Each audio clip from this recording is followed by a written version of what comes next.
on the channel, we build the Hydra Stomper Build-A-Figure, and we rank the entire Disney Plus Marvel Legends wave from my least favorite to my favorite. And the spirit of Ultimate Warrior will run forever!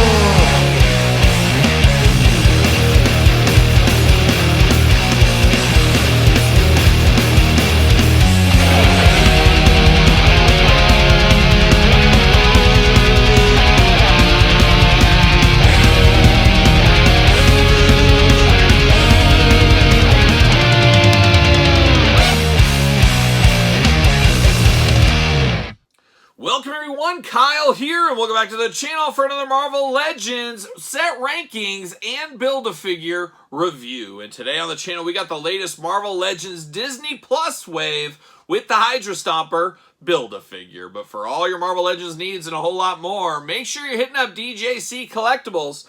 Use discount code 8OFFDJC to save 8% off your entire order. Got to get the deal out there, and that's exactly what I did, as these are shipping from them as we speak right now. Got these, had some time on my schedule, knocked out all the videos right away. So check out the old Disney Plus and check out the other reviews of these. Of course, like I said, we're going to rank this entire wave from my least favorite to my favorite. Make sure you get your list. Make sure you put it in the comment section down below. But before we do that, we got to take a look at this Build-A-Figure, and it is the Hydra Stomper from the What If series, of course. Now, we got a Hydra Stomper a year ago or so. Once again, what is time at the end of the day? This one, to me, and when this one was announced, I think a lot of us kind of had a little bit of a groan. I think that's fair to say, because I don't know if this is as impressive as the last one. And, of course, we're going to bring the last one out to compare it to. But first, let's dive into this one here. And as far as Build-A-Figures go, no issues putting this together. He went together really well. Tight joints, tight connections. Can't ask for much more than that. That's always a good day at the office in the Build-A-Figure game. We do get two extra hands here. If he's got the open splayed out hands out of the package, you got two Fists of Fury here in case you need to throw down, in case you need to punch somebody in the jaw. You're more than ready with these. Definitely feeling cool, definitely feeling like two-fisted hands. So we do have those. Now, we do get a nice jetpack, backpack, whatever you want to call it for him. Got a nice coloring on this one. You kind of got that gunmetal silver kind of color throughout that is on him. And then you got the nice red kind of highlights on it. Very cool paint job on this one. As primarily, this is pretty plain Jane color-wise, but this red does add a little dash of color that this figure really does need at the end of the day.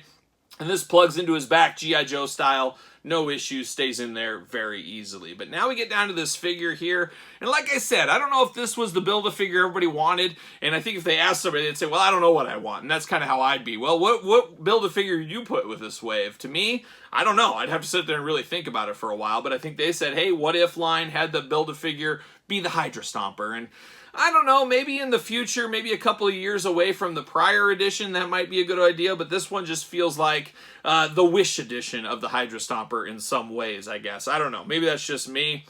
Almost feels more Iron Man than it does Hydra Stomper as well, which, of course, there's some connections there in the story and stuff, so I guess it feels that way. But this does look kind of like an Iron Man outfit, or maybe a foe of Iron Man's outfit is kind of what it reads off to me here. First thing I notice outside of the silver color and the red accents is the stars on each shoulder. And each shoulder here has movable little shoulder pieces there, so it moves out of the way of the articulation. We always do like that. So we do have a little dash of color with the stars there, but besides that, you're looking at that silver color throughout on this one. So very plain Jane, very mechanical-like, but at the end of the day, hey, guess what? The Hydra Stomper is very mechanical-like, so it makes a lot of sense, but that's what you get right there. Diving into the heads on this one, I'm still a little uncertain on the head department. This one looks like the first Iron Man costume in a lot of ways in the head department. Looks like a big tin can going on. You can see the rivets on the side. I do like the whites in the eyes there. That does look good. You got the big kind of rectangular mouth as well. Just very, very much looks like a big robot is what this looks like. A big, big time robot. Not bad. Definitely looks okay. But then you, of course, get the a Steve Rogers head, and of course in the What If universe, Steve Rogers wasn't quite Captain America. He was just a little guy, as we do know. And this looks absolutely ridiculous putting his head on there. And I guess you could, you could use this head and you could have him holding his helmet. Could display it that way. Heck, you could display the helmet on the back jetpack right there just to store it with the figure if you wanted to. The helmet does not go over the head. At first, I thought it was one of those that goes over there, but it is technically a second head, so make note of that as well. But it definitely looks like Steve Rogers from What If. It definitely looks very cartoony, and he looks very small, weak, just very small in nature. And that kind of works with the Hydra Stomper, because he got in this big, larger-than-life costume. Not even a costume, weapon. We'll call it a weapon. He got inside there. He is a little guy that's making him big in a lot of ways. So I see what they're going for here, but man, it does look absolutely ridiculous with that head on there. So small compared to the rest of the body, but that is on point from the What If storyline and the TV show, if you did see that on Disney Plus, of course. But definitely interesting. Head moves around, back, forth, side to side. Plenty of movement out of the head. Same thing with the helmeted head as well. A lot of movement out of this one if you need it. But definitely just plugs in like any other head, of course. Articulation, the arms do go all the way around. Those shoulder guards go with the hands, or go with the arms, so they don't get in the way of anything. Definitely looks good there. There's a little bit of red on the bicep as well. You do get the bicep cut. You do get a single jointed elbow, which kind of makes sense. It's robot after all. They're not Spider-Man. Hands back, forth, side to side. Of course, hands removable with the fist. You do get almost like a gun turret here on the wristbands almost, but just big, mechanical, of course, shooting out some stuff. And that's perfect time to bring up. It would have been nice to have a couple effect pieces with this one. We talked about Agatha not having any accessories. Some of the other characters not really having any accessories. Goliath, for example. What if they would have thrown in a couple attachments for some blast effects or something? It would have been something at least. Would have liked to seen a couple blast effects. And I know we got tons of Marvel Legends figures. We got other blast effects we could grab if we wanted to. Technically you could, but man, we want new ones with this one, or at least reuse ones. Let's get the more bang out of our buck. That's what we would have liked to seen there. And going along with that one, of course, you get the splayed out hands. Would have liked to have a hole in the hand for some of that. We don't have that, unfortunately. However, on the back of the rockets here, you do got a spot, so you could put some effect pieces if you wanted to. We could check out some of the Hydra Stomper ones. Maybe they'll fit in here from the prior edition. We'll see what happens. But we do get a waist articulation there. Very nice tight waist. I'm here for that. Big old splits if you need them. Any thigh cut? Yep, we got the thigh cut beautifully hidden right here. Love it when they hide the cuts like that. Single jointed knees going on. Then, of course, ankles back, forth, side to side. All that usual articulation out of the ankles. Very tough, tight joints on this one. Definitely not opposed to that. Definitely not opposed to that. You guys know I like my tight joints. I like my tight joints. But fitting really good, standing really good. It is a bigger figure, but it's not a super giant Build-A-Figure. And to me, the Hydra Stomper feels like something that needs to be really, really giant. This isn't quite super giant, and that's perfect time to do the comparison to the last version. A lot of us had a chance to get this, and a lot of you long gamers out there, all you long gamers getting after it, getting this on a heck of a sale price around Christmas last year. GameStop having deals on this. There was a lot of times you could get a nice deal on this version of the Hydra Stomper. And similar but different, I guess is what we'll call this one here. But you got two different looks, two different Hydra Stomper looks. You got the more army-infused green, almost feels like something out of the G.I. Joe Classified series in some ways. And then you got this one here. So definitely a heck of a size difference between the two. I did talk about some of these effect pieces. Let's see if this does plug into the back here. Gotta think it will. Well, what do you know? They both fit right there. So if you want to borrow from your friend, you can easily do that. Put him on here, put him on a flight stand, have him taken off in your collection. You could definitely do that if you wanted to.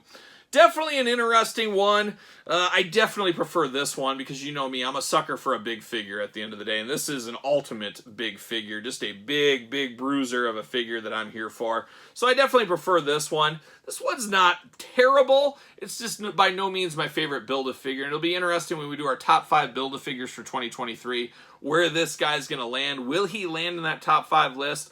We'll have to see what happens. But before we get to that top 5 list, we got to rank this entire wave right here from my least favorite to my favorite. So as I always do say, put it in the comments down below because this is going to be my list. I want to see what your list is. So let me get this ready here. Let me go through and check it once more, just like a young Santa Claus. And we'll be back ranking the Disney Plus wave. All right, let's rank this Disney Plus wave from my least favorite to my favorite. And I'm going to ask you guys to do the same once again. Put them in the comments down below. Make sure you put them in order. That's the hard part. That is the fun part. But it looks like we got 8 figures here in this entire wave. We're going to include the Build-A-Figure as well.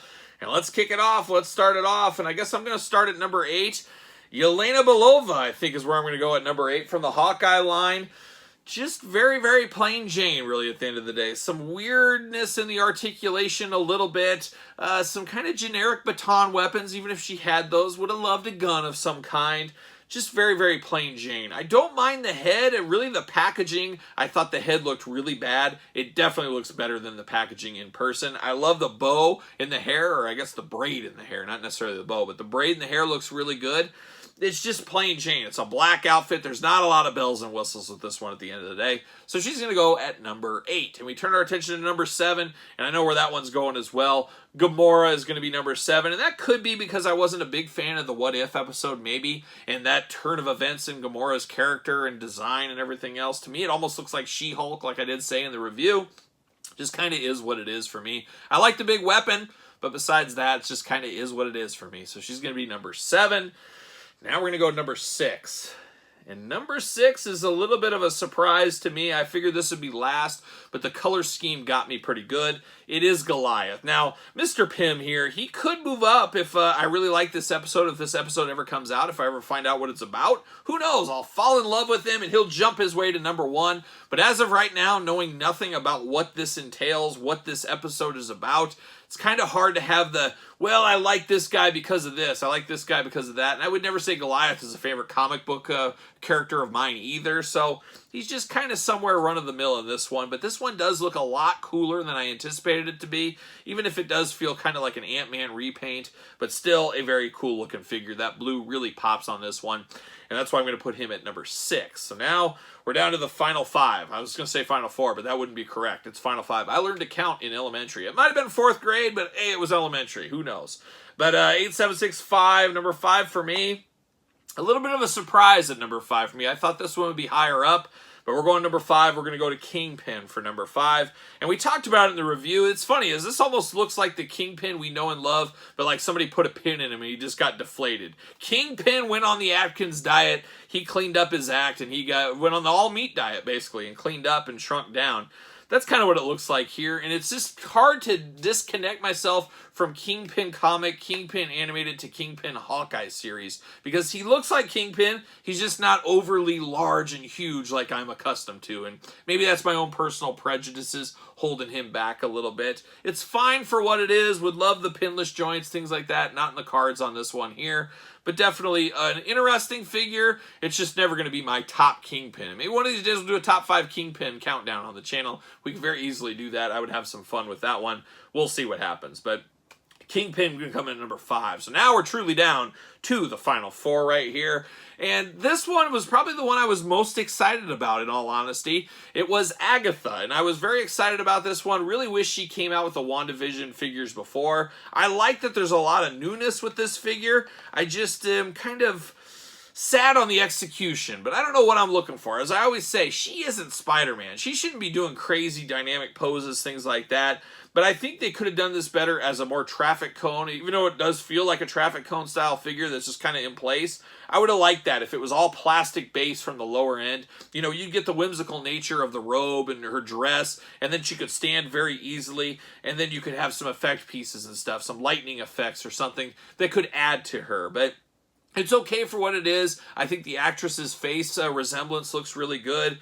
It's just, I don't know what more I wanted out of this. I just feel like maybe I needed a little bit more. Be it extra hands, be it accessories, be it a flight stand. I just needed a little bit something to bring this one over the edge for me. Still a cool figure. Still one I'm very happy to have in my collection. I just thought this might be number 1 or number 2, but it ended up coming in at number 4, which maybe is a little bit of a surprise there. So there you go. Next up, you know what? I'm kind of shocked I'm going to do this one, but I think I'm going to go the Build-A-Figure number 3. I never would have guessed this either.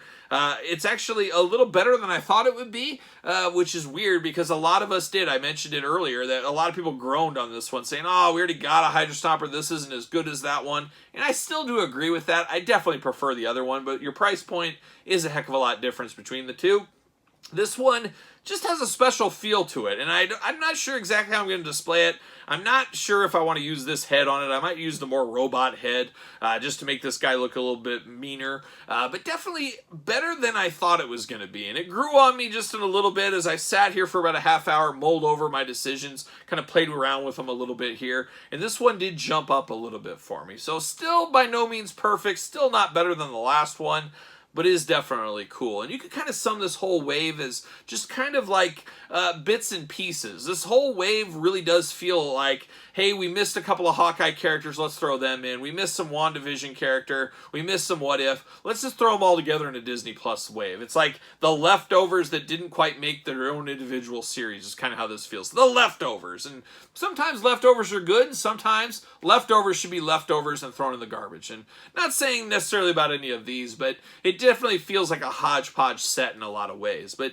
like I said, that's not always a bad thing because, hey, we needed Kingpin, we needed Agatha, you needed some of these characters, and I think this was the best way the Marvel Legends Hasbro team had to get these guys, put them all in a wave together, instead of just one-off figures here and there. So it's just kind of the way it goes, I guess. Kind of the way it goes. But never in my bucket list, my bingo card, whatever you want to call it, did I think the Secret Invasion would be at the final two for me here. Very strange, too, because like I said, I didn't really think the Secret Invasion show really knocked my socks off. But here we are. They're at the final two, and it's a very easy decision. If you watch the reviews, you probably know where this is going. I'm going old Samuel L. Jackson, Nick Fury at number 2, which leaves Talos at number 1. Nick Fury surprised me here. I was very excited about this one. I honestly thought he might have been my number 1 going into this. What really won me over is the removable stocking hat. I think that is such a cool feature. I didn't think that was possible, and it just came off, and it goes on and off so easy, but it fits on so tight. I don't know. It's just like magic. You would swear there's magnets in there holding that thing in, but there's not. I checked. But definitely cool. Definitely could be improved. I'd like a little bit bigger body. I'd like some pinless joints, maybe in the future. Who knows what goes on. I also did not have a Samuel L. Jackson Nick Fury of this kind of Nick Fury. I had the one from the Captain Marvel set, which, it's just not Samuel L. Jackson to me. This is Samuel L. Jackson Nick Fury. So I like this one a heck of a lot more than I thought I would. And who'd have thunk it but Talos, number 1. Man, oh man, he's got the new pinless joints. That's always a plus. A very human, of course, in his human form. A very plain Jane human character that I could see a lot of collectors getting a lot of use out of. Not just Marvel Legends, but you put it with your wrestlers. You put it in your Spider-Man street scene. He's just a guy walking down the street. There's a lot of use for this one. And I think it's absolutely brilliant that Hasbro gave us a 2-in-1 figure here because we always talk about it, we hear it, oh, it's a cash grab, they're doing this, they're doing that. Hasbro really could have said, okay, here's Talos 6 months from now, a year from now. We're going to do another Disney Plus set. Here's Talos in his alien form. They could have done that. And we've seen that in the past from different toy lines as well. Instead, they gave us a 2-in-1 figure. I'm going to buy another one of these. There's no doubt about it. I absolutely love the idea of a 2-in-1 figure. And it just jumped right to the top of my list when I held this one in hand. I felt how good it felt. And then the interchangeability of the hands and the head to a different character or likeness, whatever you want to say, a different look. Thought that was absolutely genius. So that one was clear away my number 1 figure from this set. So definitely a mixed bag. I kind of gave my closing statements a little bit ago, but it does feel like a little bit of a hodgepodge line. But I'm not against this because if you're a huge Hawkeye fan, if you're a huge What If fan, you're getting a chance to build out that universe a little bit more. So that is very fun at the end of the day. But I can see a lot of collectors saying, hey, this isn't for me, or I'm just going to pick and choose 1 or 2 figures out of here because I don't feel the Hydra Stomper is one of those Build-A-Figures that's like, oh my gosh, we finally got it. I might not want all these, but I'm buying every single one of them. I can see people saying, I can pass on that. I got the big old one. I'll just pick and choose out of this one. So a bit of a mixed bag set at the end of the day, but I'm still happy I did purchase them. Still happy to add them to my collection and my shelf. But what say you guys and gals out there? What are your final thoughts on this wave? Let me know in the comments down below. Don't forget to rank them in order. It's hard, I know, but you can do it. Put it down there. And of course, you made it this far. Don't forget to like the video. Don't forget to subscribe to the channel. Turn on the old notification bell. We got videos every single day and then some. We got more content for you on Patreon, including much earlier access to many a video on the channel. Tons of bonus content over there as well. And Patreon, as you guys know, best way to support this very YouTube channel and all the content it does bring. You can also support the channel over at ProWrestlingTees.com. Search Kyle Peterson. And don't forget social media. Sir Paul64 on the X. The _Kyle_Peterson on Instagram and on Threads. So for the Disney Plus wave, I am Kyle. See you guys all real soon.